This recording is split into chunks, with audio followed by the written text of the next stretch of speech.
오늘은 7월 첫 주일,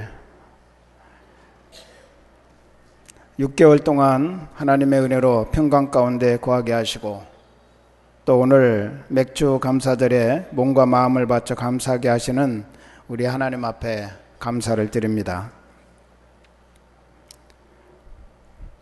우리가 잘 아는 것처럼 우리 인간은 일정 기간 성장하다가 어느 시점부터인가는 세월이 가면서 모든 것이 노쇠하게 되는 것을 볼 수가 있습니다.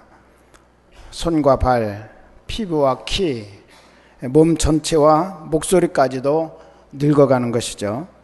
뿐만 아니라 뇌세포를 비롯해서 마음과 생각까지도 늙어간다고 합니다. 그런데 우리 인간에게 가장 쉽게 늙는 부분이 있다고 말하는데, 여러분 그 부분이 어느 곳인지 아십니까? 철학자 아리스토텔레스는 인간의 마음 중에 가장 쉽게 늙는 부분이 있다면 그것은 곧 감사하는 마음이다, 그렇게 지적을 해 주었습니다. 우리 감사하는 마음은 쉽게 늙어버린다는 거죠. 쉽게 잊어버리고 감사 불감증에 걸린다고 그렇게 말하고 있습니다. 특별히 오늘 현대인들의 질병 가운데 가장 만연해 있는 질병 중에 하나가 바로 이 감사 불감증이다, 그렇게 우리가 말할 수가 있겠습니다. 감사를 모르기 때문에 늘 불평과 원망하고 불만이 가득한 삶을 살아갑니다. 초대교회 교부 중에 한 분이셨던 크리소스톰이라고 하는 분은 사람에게는 근본적인 죄가 하나 있는데 그것은 감사하지 않는 죄다, 그렇게 지적한 바가 있습니다. 또 시인 게테는 이 세상에서 가장 쓸모없는 인간이 누구냐? 감사할 줄 모르는 인간이다, 그렇게 그분도 말하고 있습니다. 영국 격언에 보면 지옥이란 감사할 줄 모르는 사람들이 가득 찬 곳이고 천국이란 감사할 줄 아는 사람들로 가득 찬 곳이다 라고 말하기도 합니다. 그렇기 때문에 우리에게 의도적으로 감사하는 마음을 간직하기 위해서 훈련하고 노력하라고 이와 같이 말씀을 하고 있습니다.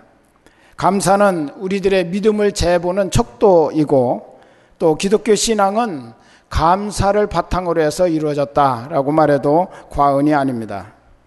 우리 하나님께서도 성도들로 하여금 이 감사를 잊어버리지 아니하고 계속해서 감사 생활을 해나갈 수 있도록 하기 위해서 유월절, 맥주절, 수장절이라고는 3대 절기뿐만 아니라 7대 절기를 또 만들어 주셔서 시시때때로 하나님의 은혜를 잊지 아니하고 감사하면서 살아갈 수 있도록 이와 같이 훈련 차원에서도 이 절기를 만들어 주셨다고 하는 것입니다.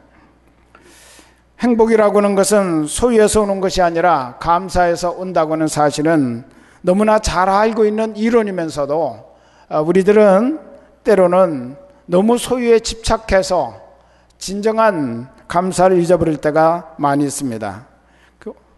어떤 글을 읽다가 저에게 감동이 와서 여러분에게 소개합니다.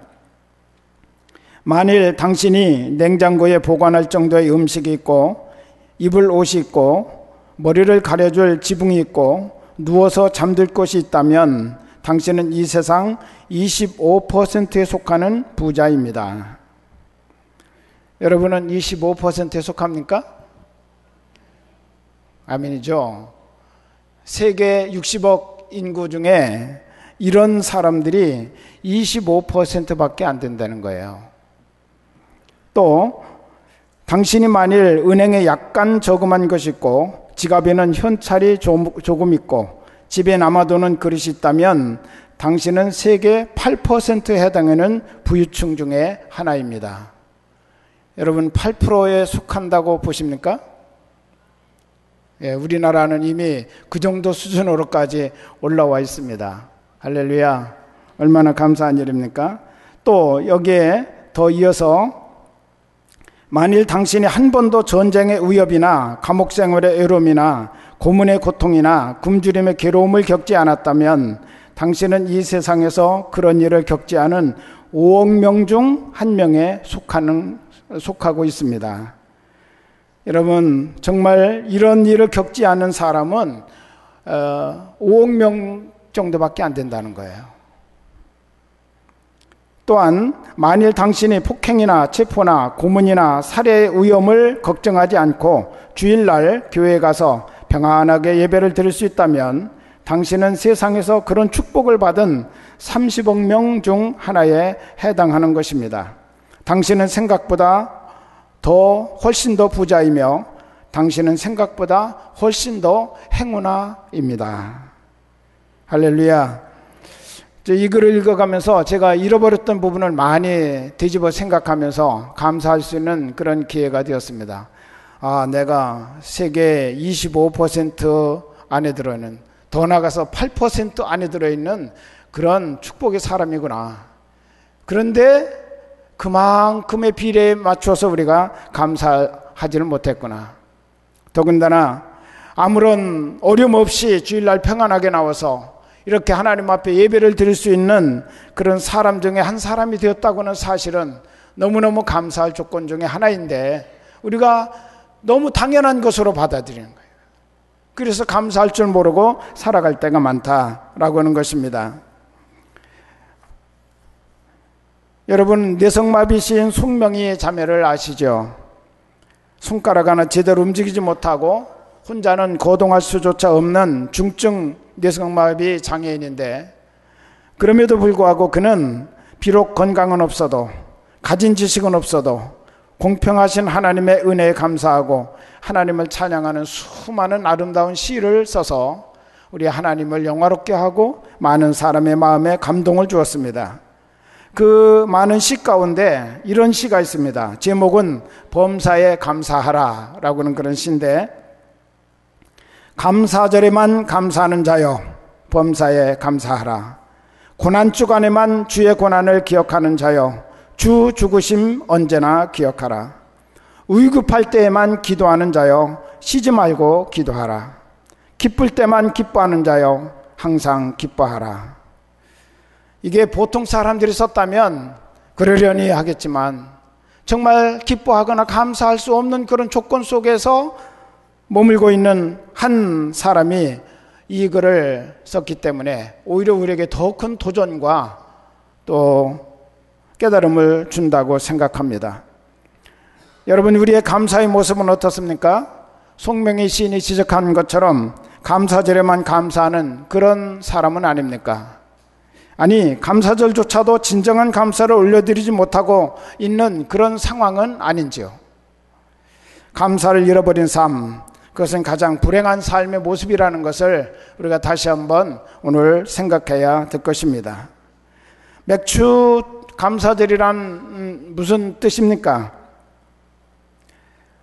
이스라엘에는 하나님께서 시내산에 출애굽하고 시내산에 도착했을 때 모세를 통해서 십계명과 모든 율법을 주시고 그 중에 3대 절기를 하나님께서 명령하셨어요. 그것이 유월절, 맥주절, 수장절이라고는 3대 절기인데,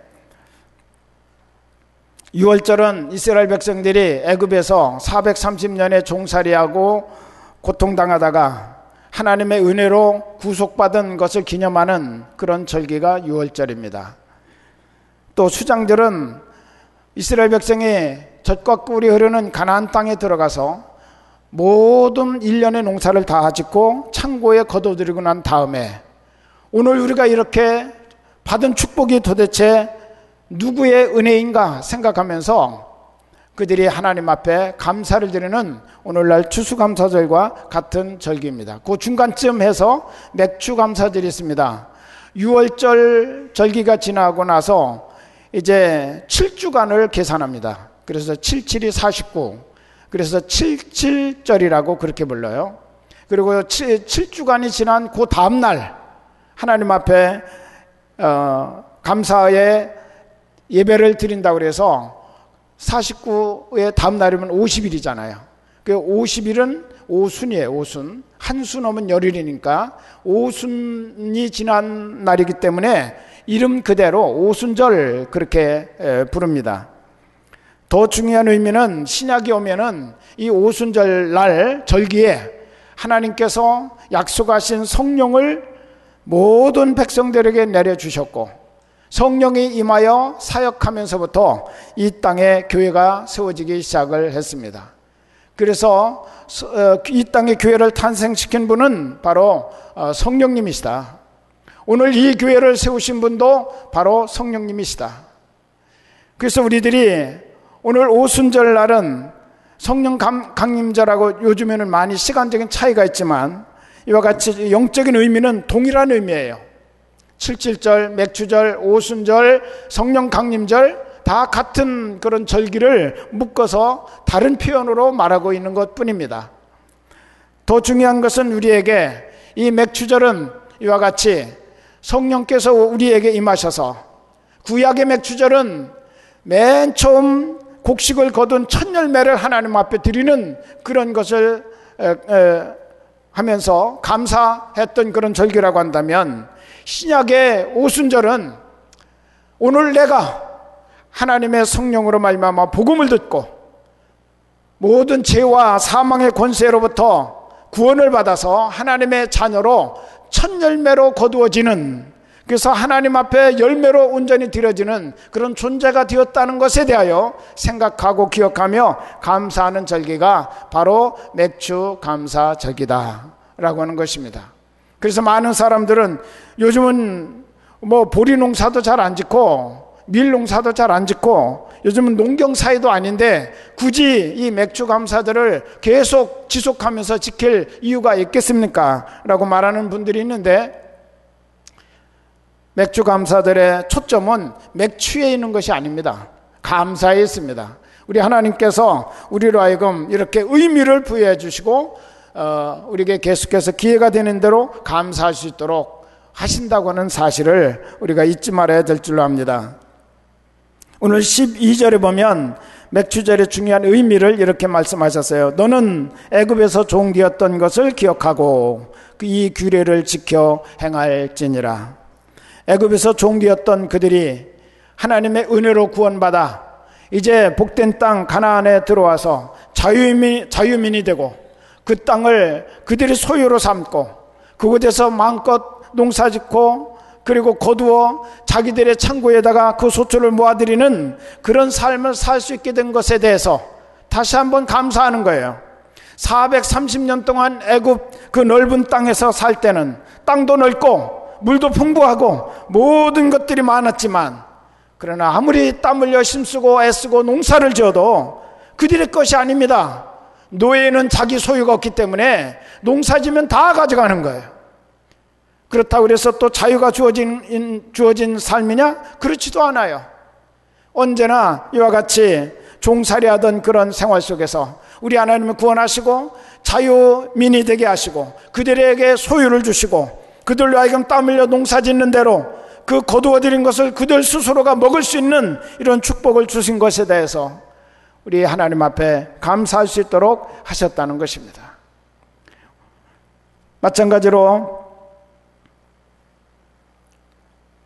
애굽 땅에서 이런 구속의 은총을 기억하면서 감사한 것처럼 우리는 제약된 세상에서 나를 구원하시고 천국 가는 축복을 허락하신 것을 감사하는 것으로 이 맥추절 절기를 지키는 것이 가장 중요한 핵심입니다. 특별히 맥추절은 6월절과 수장절의 중간쯤이라고 그랬어요.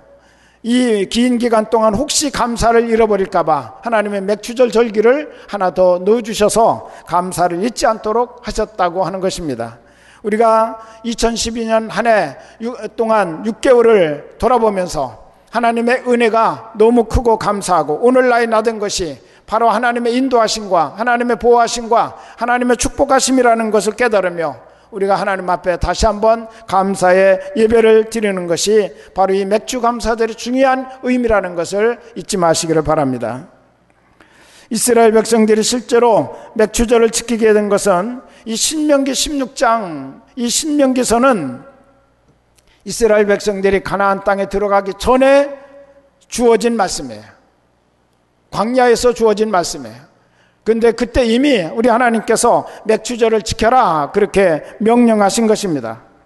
40년 동안의 광야 여정을 마치고 가나안 정복 전쟁을 거쳐서 약속의 땅에 정착한 후에 이 맥추절을 실제적으로 그들이 지키게 되었는데, 비참한 도의 생활에서 구원해 주시고 힘들고 고통스러웠던 광야 생활 동안 인도해 주시고 보호해 주신 그 하나님의 은혜를 결코 잊지 말고 계속해서 이 감사가 진행돼야 된다는 사실을 깨우쳐 주시기 위해서 우리 하나님께서 그렇게 주신 말씀인 줄로 믿습니다.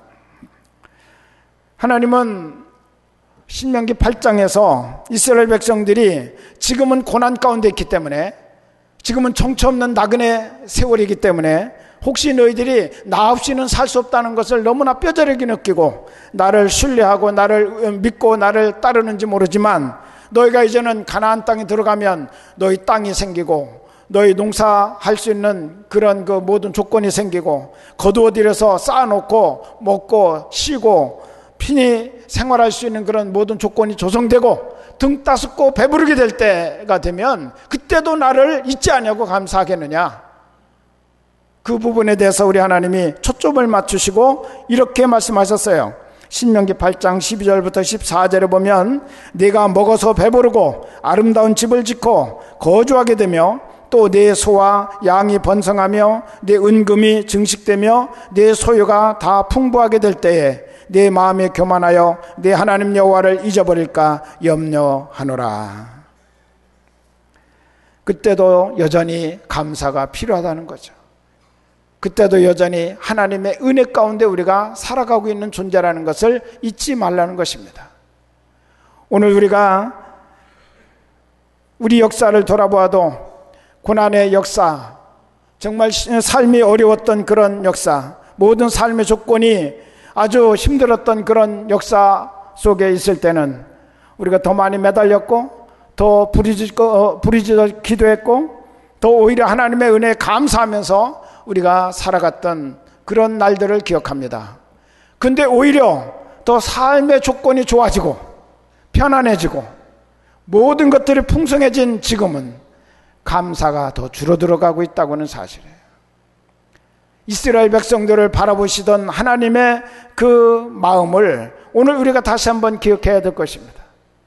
우리 하나님의 광야에 서 계신 이스라엘 백성을 보면서 너희들이 지금은 감사하고 너희들이 지금은 나를 전적으로 신뢰하고 나를 믿고 의지하고 따르지만 가나안에 들어가서도 너희가 그렇게 할 수 있느냐 라고 말씀하시면서 잊지 말아라, 기억하라 라고는 단어를 계속해서 쓰고 계시다는 것을 우리가 볼 수가 있습니다. 하나님께서는 맥주절을 지킬 때마다 너희들이 지금 누리고 있는 모든 것이 하나님의 은혜임을 기억하고 감사하라고 말씀하십니다. 받은 은혜대로 힘을 다하여 자원하는 예물을 드리라고 명령하고 계십니다. 이스라엘 백성들이 이제 가나안 땅에 들어가면 씨를 뿌리고 가꾸겠지만 농사가 되게 하시는 분은 오직 하나님 한 분뿐이시라는 것을 잊지 말라고 하는 것입니다. 인간이 아무리 수고하고 노력해도 하나님께서 열매를 맺게 하시지 아니하시면 모든 것이 헛수고에 불과하다는 것을 꼭 기억하라고 하는 것입니다. 따라서 하나님이 주신 복을 따라 그 힘대로 자원한 예물을 드리라고 한 것은 이런 하나님의 은혜를 언제나 잊지 말고 깨달으며 하나님께 최선의 예배를 드리라고 하는 것입니다. 오늘 우리는 맥주 감사 예물을 하나님 앞에 드릴 것입니다. 받은 은혜대로 마음의 중심을 바쳐 힘을 다하여 드리시기를 바랍니다. 예수님은 부자의 금화보다 홀로 된 여인의 동전 몇 입을 더 귀하게 여기셨다고 말씀하십니다. 부자는 많은 것 중에 일부를 드렸지만 여인은 자신의 모든 것 전부를 드렸기 때문에 우리 주님께서 그것을 더 많은 것을 드렸다고 이와 같이 칭찬하셨습니다. 하나님은 오늘 또 자원하는 마음으로 힘을 다하여 최선을 다해서 드리는 참된 예배와 예물을 기뻐 받으시는 분이십니다.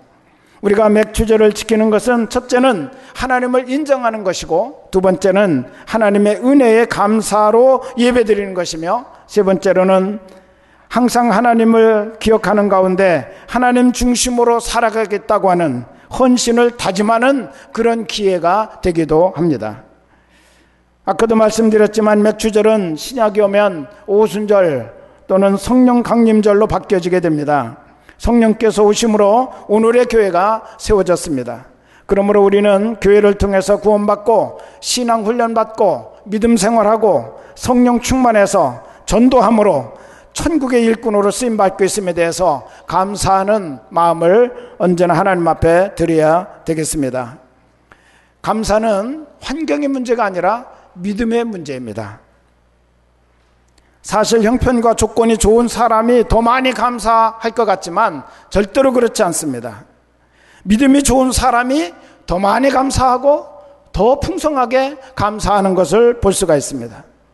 우리의 입술에서 감사가 사라진 것은 환경과 조건이 나빠졌기 때문이 아니라 믿음이 떨어졌든지 아예 믿음이 없기 때문에 나타나는 현상이라는 것을 우리가 다시 한번 오늘 말씀을 통해서 우리를 진단해야 될 것입니다.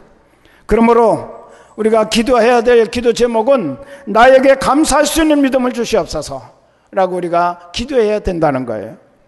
믿음이 떨어지면 감사는 사라지고 불평과 원망, 불만이 쏟아져 나오게 되어져 있습니다.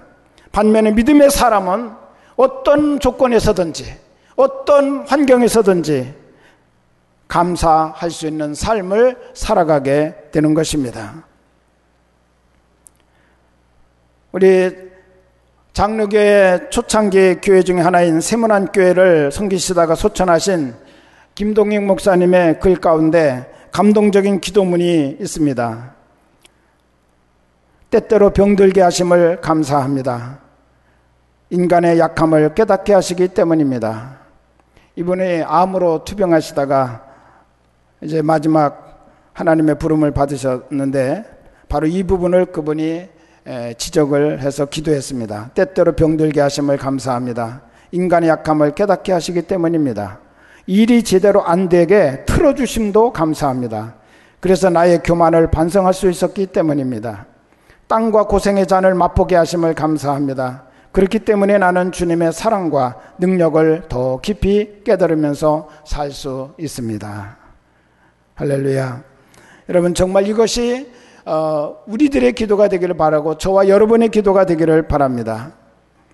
사랑하는 여러분, 불평은 불행의 씨앗이고 감사는 행복의 시작입니다.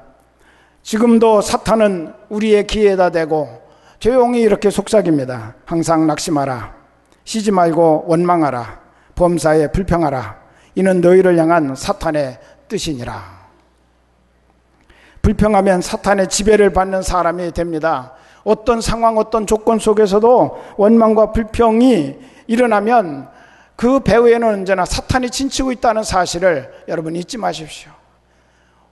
범사에 감사하는 사람은 성령이 그를 붙들고 계시다는 사실을 잊지 마십시오. 그래서 우리는 불평과 원망하는 사람 곁에 자꾸 가 있으면 안 돼요. 사탄의 그 영향력 속에 우리가 끌려 들어가는 거예요. 지혜롭게 여러분이 그런 것에서 벗어나서 감사하는 신앙의 사람과 같이 하시기를 바랍니다. 그때 우리의 감사는 배가 될 줄로 믿습니다. 행여 여러분 우리가 같이 교제하다가 불평 원망하는 얘기를 들으면 나는 내 믿음이 약하여 당신이 불평하고 원망하는 소리를 받아들일 그릇이 부족하니까, 약하니까 내 있는 곳에서는 그런 말 않는 것이 좋겠습니다. 그게 정중하게 부탁하십시오. 그래서 그런 소리를 가능하면 듣지 않는 것이 여러분의 신앙을 지켜나가는 일에 가장 큰 도움이 될 줄로 믿습니다. 맥주감사주의를 맞이하여 이제는 불평과 원망을 끊어버리고 애국 같은 세상에서 구원해 주셔서 가나안의 축복을 허락하신 하나님의 은혜를 기억하며 감사하면서 오순절 성령으로 충만하여 전도하고 전심으로 우리 주님께 헌신하는 성도의 삶을 결단하는 아름다운 시간이 되시기를 주님의 이름으로 축원합니다. 기도하겠습니다. 사랑하는 주님, 우리들의 육체도 세월이 가면 노쇠해져 가고 있습니다. 그 중에 가장 빨리 노쇠하는 것이 감사하는 마음이라고 그랬는데, 하나님 아버지, 우리는 의도적으로 이 감사하는 마음이 노쇠하지 않도록, 감사 불감증에 걸리지 않도록 우리 감사를 훈련하고 의도적으로 내 입술에서 감사의 열매가 계속해서 열매를 맺힐 수 있도록 늘 나를 깨우는 저희들이 될 수 있도록 도와주시옵소서. 우리 하나님께서는 여러 가지 명절을, 여러 가지 절기를 마련하셔서 1년을 살아가면서 시시때때로 감사를 잊어버릴 즈음 되면 또다시 감사를 회복할 수 있도록 우리에게 기회를 주신 것을 볼 수가 있습니다. 감사는 바로 행복의 시작이라고 말씀하셨습니다. 환경이 좋아서 감사한 것이 아니고 모든 조건이 훌륭하기 때문에 감사하는 것이 아니라 믿음으로 감사하는 것임을 우리에게 말씀해 주셨습니다. 주여, 우리에게 감사하는 믿음을 주시옵소서. 감사하는 믿음을 주시옵소서. 예수님의 이름으로 감사하며 기도합나이다. 아멘.